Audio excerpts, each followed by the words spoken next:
Hello, and welcome to the History of Africana Philosophy by T.K. Jeffers and Peter Adamson, brought to you with the support of the King's College London Philosophy Department and the LMU in Munich, online at historyofphilosophy.net. Today's episode will be an interview about Amílcar Cabral, and we're going to have not one but two guests today. In the past, I have interviewed a married couple in the series on classical Indian philosophy, and I've even interviewed my own identical brother. But now we're going to do something we've never done before, which is to interview two people who have the same name, namely Olufemi Taiwo. So we have Olufemi Taiwo, who is Professor of Africana Studies at Cornell University. Hi, Professor Taiwo. Hello, Peter. And I'm instructed to call you Malam. Malam. Yeah. Okay, so Malam will be as it were, the elder Taiwo. And then we have Olufemi Taiwo, who is Assistant Professor of Philosophy at Georgetown University. Oh, and happy to be here. We're just going to call you Femi, insofar as I need to call you anything. Okay, so having gotten that potentially confusing issue out of the way, let's turn to Amílcar Cabral, and let's start by putting him in context. Where does he fit into the larger story of freedom fighter philosophers in the anti-colonial struggles of Africa? We've seen some other figures like this, like Fanon, Nyerere, and Nkrumah. Is he someone who fits into a pattern that's kind of begun by them? I would definitely say that they're all cut from the same cloth, and they're contemporaries. It's Ghana's independence is first, but a lot of the independence struggles were really generational in the making. So I prefer to think of them as all being produced by a transnational, transcontinental kind of progression in politics over decades. And you agree with that, Malam? Yes, I do. The only thing I will add is that part of the problem has always been for me that people, including many African scholars, never really thought of them as thinkers. And when they thought of them as thinkers, they never thought of them as philosophers. And that battle is not over yet. And when it comes to somebody like Cabral, much of whose philosophy has to be reconstructed from party directives, instructions, community engagements, And what I always ask people is, the history of philosophy is enriched by, the history of pamphleteers from, 18th century, England. Much of what counts as original American philosophy is sermons and pamphlets and creeds from all kinds of people. So why I don't want to, reduce Cabral to that, I'm just saying that we should never give any inch to issues of pedigree. Yes. And that list is actually longer than what we have here right now, but we can just go with that. Right. But there's still a contrast between him and, let's say, Nkrumah, who wrote several books that kind of have on the face of it that they're philosophical works or works of political theory. Honestly, not quite. And the reason why I say that is that once you take conscientism out, all of Nkrumah's writings are also what people want to dismiss as political writings, instructions, and so on and so forth. Right. So actually the same issue arises. Yes, yeah. And in terms of the intellectual background for Cabral himself, something that we tried to make clear in the previous episode is that he's responding to the Marxist or socialist tradition, and in particular, the place that Marxism had in thought on colonialism. So maybe before we get into Cabral, we could try to sketch out the status quo before Cabral comes on the scene. So what was the orthodox Marxist position on colonialism insofar as there was one? There's a few thoughts in Marx about the contribution that colonialism makes to the world system. Maybe the most clear contribution that the colonies make to the world system, as Marx seems to envision it, is scale. The scale of industry and thus the scale of reach for capitalist exploitation is a direct result of the colonial ventures that the Western European powers had been making over the previous centuries. And The second major contribution that the colonies makes beyond scale in the kind of market sense is maybe scale in a military sense. So you see not only in Marx the discussion of what conquest of the world, what a proletarian uprising, a global proletarian uprising would have to involve. It would certainly have to involve people in the colonized parts of the world, but it would also involve toppling the major imperial powers. This is something that especially the old school Russian Marxists, the Bolshevik Party, the SRs were preoccupied with. What's the potential for revolution in the other parts of the world, in the backward countries, as they were called in the parlance of the times? I think the thought most people had settled on, most people writing after Marx, but in the time of the Bolshevik Revolution, was that there would have to be revolution in the colonial centers first, and then it would be possible to make inroads in the so-called backward countries. But this is something that there was obviously a different kind of discussion about after the Second World War, when the colonized parts of the world were the sites of revolutionary struggle. Okay, Madam, do you want to maybe build on that and perhaps also say something about how Cabral then modifies socialism as it had been passed down to him through the tradition? Let me controvert the idea that he was part of that Marxist setup in Africa. I don't think there's evidence of that. Or like somebody like Agostino Neto or Eduardo Mondlane. And in the conversation you and I were having before we started this conversation, if Cabral was part of that tradition, let's say when he went to school in Portugal, we're yet to have evidence of it, because remember, Portugal was under a fascist dictatorship. Right. So it's talking about socialism was not encouraged, probably. Thank you very much. Yeah. Yes, there was a very buoyant Marxist tradition in different parts of Africa, beginning with the Sudanese Communist Party, and there were people, as I said, within the Portuguese colonies that also led armed struggles, like Neto in Angola and Mondlane in Mozambique. And because he was an agronomist and poet, my suspicion is that a lot of Cabral's training was more in, quote unquote, regular radicals. It may still be socialist, but more regular, radical, liberal, social and political philosophy, that was just part of modern discourse in Europe and then in Africa at that time. So you're resisting here specifically the label of a Marxist. So you're saying that he's like swimming in the same socialist waters as everyone else, but he's not like a doctrinal Marxist. Right? No.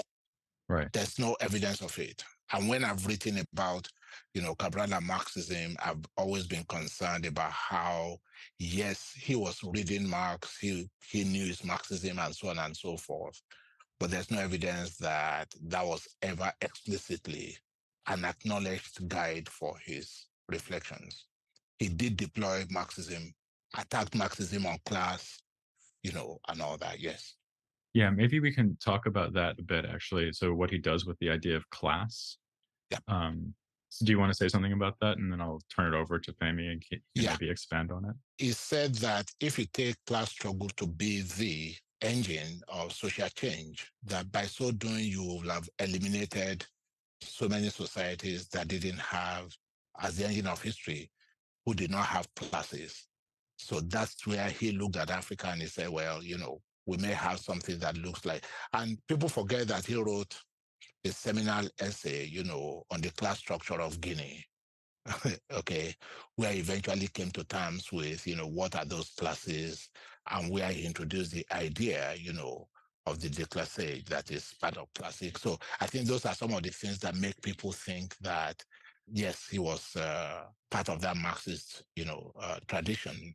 So what he did instead, which I think was the most creative part of all this that many Marxists need to pay attention to, was to say that classes may not be there, but you always have the mode of production.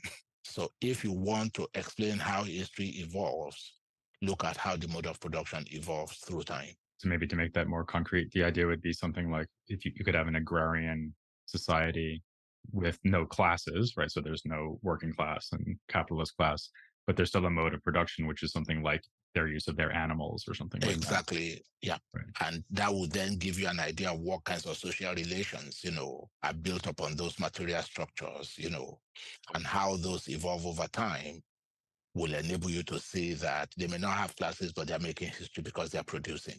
Femi, do you want to add anything to that? Ultimately, I think I agree with Malam's characterization of it. It's certainly not the case that Amílcar Cabral conceived of himself as a doctrinaire Marxist. Whether we want to ascribe that label to him is a different question. And frankly, I don't even think that's the right way to read him, partly because of the thing Malam just said at the end there. I do think it's plausible to read him as doing some kind of reconstructed Marxism because, as we were saying before, it was in the air in terms of the anti-fascist movement in Portugal, which we do know that Cabral was an active part of, and they were familiar with that literature. But nowadays, as history has moved forward, Marxism and communism or socialism in some circles are almost synonymous. But of course, we know Marxism was one particular doctrine in a broader set of leftist doctrines, a broader set of radical doctrines, a broader set of materialist doctrines. I think what we can say clearly is that Cabral was a materialist. He didn't think that Marx had any kind of special hegemony on materialism. Marx was just one materialist thinker among other materialist thinkers. And I think that plays into what we were just talking about this class structure. There's this way of thinking about class, the insistence that all history hitherto is a history of class struggle, right? It's not just supposed to be a kind of claim about what the word history means, but that's actually supposed to be an empirical claim about what societies have actually been like. And just as Malam was saying, I think we can read Cabral as attempting to actually answer that question empirically. If we look at the history of the Balanchi or the Fula or Mandinka or whoever, do we find the recognizable structures that maybe Marx or Marxists would expect to find? And he seemed to just answer empirically, no, there are some societies where we don't find those structures. And so this claim is just false. But he's still committed to materialism as a method and as a way of thinking. But Marx just provides one example of that. Okay. Great. So I think that gives us a very nuanced sense now of how he's responding to socialism/Marxism. There's one particular idea that he's known for, which revolves around this concept of class, which is the notion of class suicide. So this is specifically about one class within the soon to be revolutionary society, I guess. Can one of you try to have a go at explaining what class suicide means and why it's a necessary step in the liberatory struggle? I think if I may just jump in here, the whole point for Cabral was that the colonial situation, and this is where the convergence with Fanon becomes very significant. The colonial situation is one where the colonizers try to peel off a small segment of the society that it turns into quote unquote allies in the colony, reward it in a way that will make it actually feel that it has something when it really does not have it, and become then partners in crime with the colonizers against their own people. Okay. And Cabral, even though it was still close to the big change to independence in many African countries and all that, but over the course of the first decade, of that period, it became very clear to him how some of those just stepped into the quarters vacated, by the colonial authorities and kept things pretty much the same way. And to that extent, they were serving not the ordinary people, not the masses of the population, but themselves. People think that class suicide, at least in some renderings that I have I'm familiar with, then meant, oh, that people would just abandon their class and then, join the other class and struggle, and stuff like that. The problem that I find with that quite often is that those who say they commit class suicide and join that struggle then become some kind of aristocracy of labor, within the labor movement, within those classes, or become a Leninist vanguard that continues to be the order givers. Whereas for me, Cabral's idea of class suicide is precisely a change, not just of location and all that, but of orientation in terms of remaking class society in the way that begins to open up to the possibilities of greater equality among all, greater delivery of a life more abundant for the generality of the population. So to that extent, whatever privileges pertained to the offices that you are holding, why that class division, the upper part of which you now occupy, was there, will practically be liquidated, broken down. There's another well-known phrase in Cabral which is about that change in orientation, and I'd like to ask Femi about this, which is the so-called re-Africanization of the mind. He also calls it a return to the source. And the idea here is that he's reorienting people who are kind of turning away from the colonialist bureaucracy and committing themselves to the welfare of the people, are supposed to be inspired somehow by the resources of traditional African culture, which I think is a really interesting idea. But it seems to stand in some tension with something else that we find in Cabral, which is that he's actually quite critical of at least some aspects of that culture because he basically sees it as superstitious. So, Femi, do you think that that's a tension in his thought or even a contradiction in his thought? I don't think it's a tension at all. So, one of the ways that Cabral puts it in National Liberation Culture, which is an address he gave, he says that what people should aspire to do is return to the upward paths of their culture. Right. So he's not acknowledging, or he's not failing to acknowledge, that there are aspects of culture or tradition, or we could use the word superstition. There are things that people believe, that they believe on the basis of the development of history up till now, that we should set aside or refine or revise. But doing that kind of critical work of your own history is different from just wholesale, whole cloth assuming someone else's history. So all he's saying is, have this critical perspective based on where you're from, not where other people are from. But that doesn't mean fail to be critical. It just means, here's the use you should make of your critical faculties. Apply it to the history and development of the culture you are embedded in. Right. And that localism, again, to me, seems to at least potentially stand in tension with something else we find in Cabral, which is this kind of universalist perspective that he takes. So maybe one label we could use for this is humanism. A quote that I picked out that I thought we might discuss is, he says, "Before being Africans, we are men, human beings who belong to the whole world." And that makes it seem like the context, even if he's thinking about like the traditional cultural roots of the place he lives, this universalist perspective might prevent us from thinking of him as a kind of localist or even a pan-Africanist, right? Because he seems to be thinking here at the level of humanity as a whole. Do you think that's fair? Or do you think it's a problem in his thoughts? No, I don't think there's any tension there at all for him. And this is again where we need to go back to his education. Part of the problem that I have with a lot of the historiography of ideas in Africa is when people begin to talk about traditional society, begin to talk about pre-colonial Africa, begin to talk about tradition versus modernity. And what that does is to muddy the waters. Because for people like Cabral, like Nyerere, like Nkrumah, the whole lot of them, they were embracers of the modernity that colonialism pretended it was bringing to them, which, of course, I argued in a different work, that credit belonged to missionaries, when it comes to English-speaking West Africa. No ifs, no doubts about that. And they were all products of that. I call it the missionary school of modernity. So they did not say to their colonizers, you are different from us. Quite the contrary. They said, these ideas that you think you own, we would like to have them too, okay?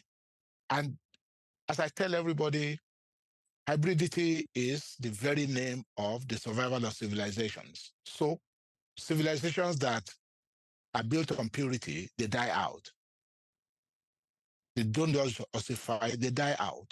So the point I'm making is that for Cabral, the idea that what the Portuguese were doing and other colonizers in other places, and the Portuguese were the worst, in Africa, because of their own backwardness to start with, violated something that was not just racial, that was not just demarcated by geography. It goes to the very heart of what it is to be human.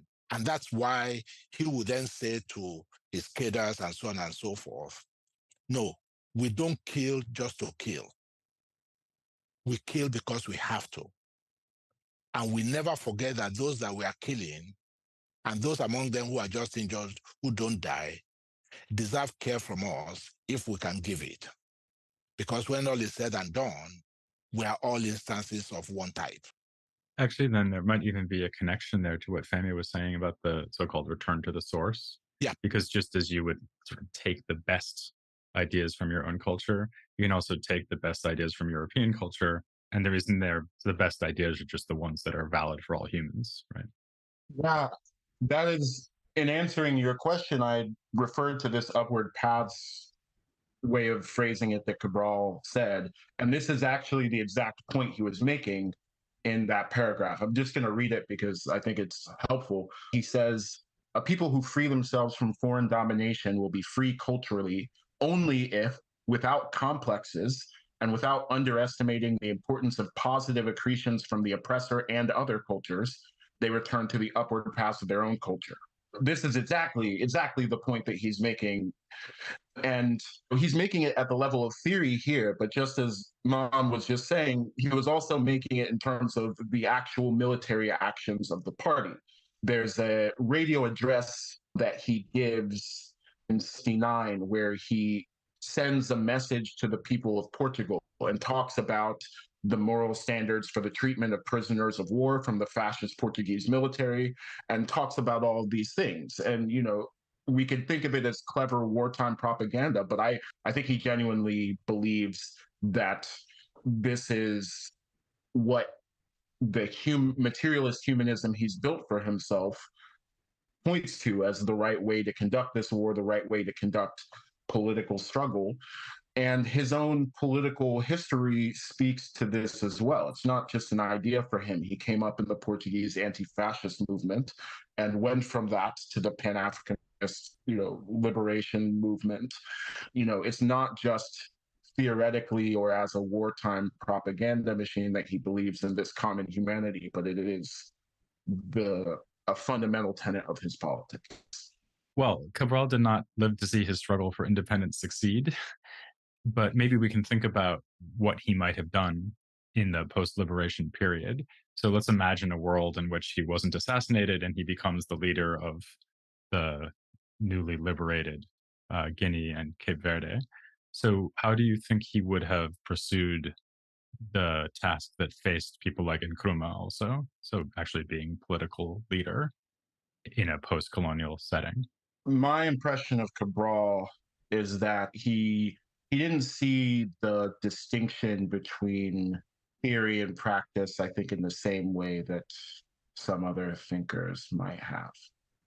I don't think it's much of an accident that he was a soil scientist, right? I think he thought that, the practical stuff of living was deeply political, not in the way that maybe these days we might politicize our kind of interpersonal relationships, but I think in a in a more materialist oriented way. The stuff that we do every day to keep ourselves here, to maintain solidarity with other people, to build and rebuild consciousness of our environment around us are the basic things of politics.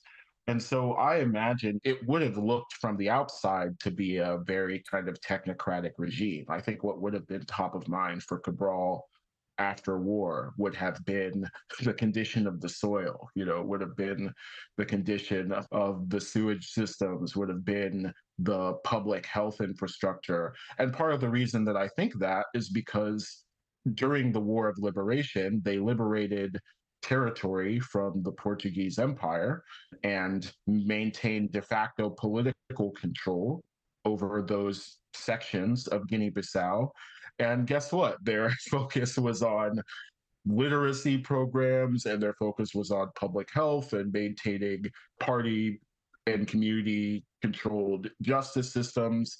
There's a great book on the militant education of the PAIGC, that's his political party, by Sonia Vaz Borges. But she runs through all the stuff that they were doing to just organize life in the parts of Guinea-Bissau they had already functionally eliminated Portuguese imperial presence from. And I think that's where his focus would have been had he survived.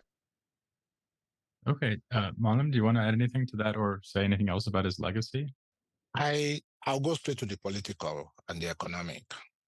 And I want us to pay very serious attention to what happened to the country that he left behind. It became two countries. One became a narco state. The other is now the only country in Africa that is a middle-income country under PAICV rule. And for me, that says something about, if we are going to speculate, I don't think he will have fallen into the trap of a one-party state. No way. And that's again what I mean by going back to this modern tradition that they were all schooled in and how they understand the various freedoms, that are part of the liberal, with a small L project of modern philosophy. And Cape Verde continues to be a different place from pretty much the rest of the continent, both in terms of political succession and how they run their lives in terms of having no resources. All the resources are on the mainland. They are not in the islands, in the archipelago. And how they have managed to use that to build to a middle-income country is something that other people may want to study. And I don't want to separate. And they never repudiated the Cabral legacy. Quite the contrary, it continued for a long time to be the beacon for what they were doing. So how they were able to use what many people would dismiss as, neoliberal economics and all that stuff to sort of move their society along while having a pluralist political system that is respectful of individual rights, I think it's not a departure from the legacy of Cabral. It's actually, I think, a realization of it. And that's why, for me, it would be nice to juxtapose Cape Verde and Guinea-Bissau. Okay, great. Thanks. Those are brilliant answers. So next time, we're not going to be talking about what might have happened, but we're going to be talking about what did actually happen in South Africa, because we're going to be turning to another freedom fighter who eventually became a political leader, Nelson Mandela, and talking about him and the ANC. So that's what we'll be talking about next time. For now, I want to say that nobody ever has an excuse for confusing the two Femi Taiwos ever again, because they should have listened to this and grasped that there are two of them, and they're both brilliant. So I want to thank both of them for coming on the podcast. Thank you. Thank you very much for doing this. I really appreciate it. And Femi, it's nice breaking thought with you. And Yes, likewise. See you soon, hopefully. Will be nice. Okay, thanks to both of you, and thanks to the audience for listening. And I also encourage them to join us next time here on the History of Africana Philosophy.